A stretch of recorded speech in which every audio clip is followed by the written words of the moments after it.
15th finance commission కింద ఒక్కొక్కరికి సంవత్సరానికి 815 రూపాయలు ఇస్తుంది.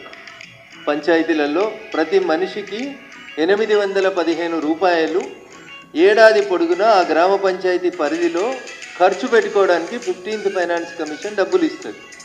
ఉదాహరణకి ఒక ఊరిలో 1000 జనాభా ఉన్నట్లయితే 1000 × 815 రూపాయలు అంటే 8,15,000 రూపాయలు ప్రతి ఏటా ఆ గ్రామ పంచాయతీలో నేరుగా భారత ప్రభుత్వం డిపాజిట్ చేస్తుంది.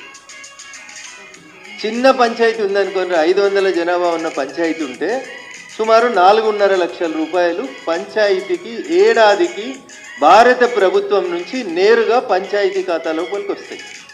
ఈ డబ్బుల్ని సర్పంచ్ గారు చెక్ రాస్తే తెల్లారే ఆ చెక్ క్లియర్ అవుతుంది.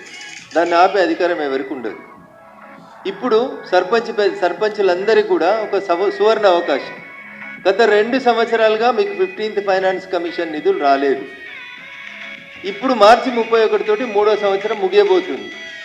అందుకని ఇప్పుడు వచ్చే నెలలో జనవరి లేదా ఫిబ్రవరి లోపు మీకు ఒక్కొక్కరికి 3 ఆర్థిక సంవత్సరాలకు సంబంధించిన 15th ఫైనాన్స్ కమిషన్ డబ్బులు మీ ఖాతాల్లో పడతాయి. సర్పంచులారా, జాగ్రత్తగా వీటిని సద్వినియోగం చేసుకోండి. 500 జనాభా ఉన్నటువంటి చిన్న పంచాయతీకి సుమారు 4.5 లక్షల చొప్పున 3 సంవత్సరాల బడ్జెట్ కలిపి 15 లక్షల రూపాయలు నేరుగా గ్రామ పంచాయతీల అకౌంట్లకు వస్తాయి. 3,000, 2,000, 5,000 జనాభా ఉన్నటువంటి పంచాయతీలలో ఉదాహరణకు 5,000 పంచాయతీలో జనాభా ఉందని అనుకుంటే 5,000 × 800 రూపాయలు 815 రూపాయలు పర్ హెడ్ చొప్పున దాదాపు ఎంతైతే 40 లక్షల రూపాయల వరకు ఒక పంచాయతీకి వస్తుంది. 3 సంవత్సరాలకు సంబంధించి అంటే మండల కేంద్రాల లాంటి ప్రదేశాలలో దగ్గర 1 కోటి రూపాయలు వస్తాయి. నేరుగా ఇవి ఢిల్లీ నుంచి మీ గ్రామ పంచాయతీ అకౌంట్లోకి వస్తాయి.